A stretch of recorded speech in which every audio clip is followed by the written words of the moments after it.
Hello everyone, welcome to our video where we'll lift the curtain on an often overlooked aspect of maintenance operations, non-age-related equipment failures. I'm Ryan Chan, the CEO and founder of UpKeep. Today we'll discuss the intriguing world of random equipment malfunctions, their causes, and how to effectively manage them. We'll explore potential solutions and share some essential techniques for early detection of these failures. Let's dive in.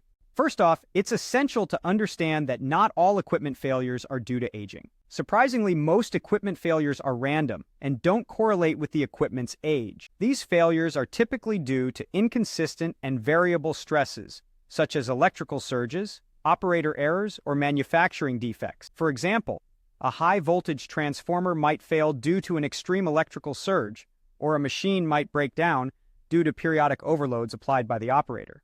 Now, how do these random failures occur? Imagine 4 different scenarios represented by graphs. One scenario shows equipment failing immediately after a high-stress event. Another scenario shows equipment resistance decreasing gradually with each stress event. A third scenario might show temporary impacts where the equipment heals itself, regaining its original resistance. And the fourth scenario depicts a continuous decline in resistance leading to eventual failure.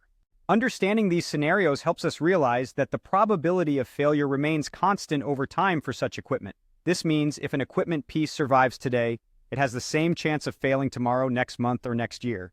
So what can we do about it? The key is to identify potential failure points before they lead to functional failure. This involves scheduled condition monitoring and failure-finding tasks. Condition monitoring tasks help detect early signs of failure using various techniques like vibration analysis, thermography, and more. These tasks are crucial for equipment where failure probabilities are random rather than time-based. For instance, vibration analysis can help find bearing wear or misalignments, thermography might detect hotspots in electrical components, and tribology could reveal excessive wear in mechanical parts. Each technique is aimed at identifying potential failures early on, which is represented as the P point on a PF curve. The PF curve is a graphical representation showing the condition of equipment over time and helps pinpoint when a failure is starting to occur.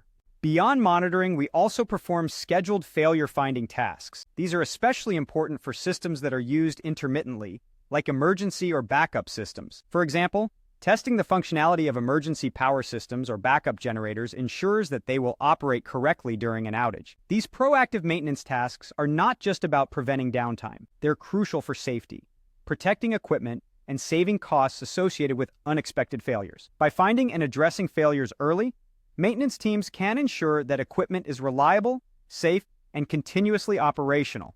And that's a wrap. We've discussed non-age-related equipment failures, their causes, and how to manage them effectively. Remember, the key is to stay one step ahead of potential issues through effective monitoring and timely intervention. Thanks for watching. If you found this video helpful, please subscribe to our channel for more insights.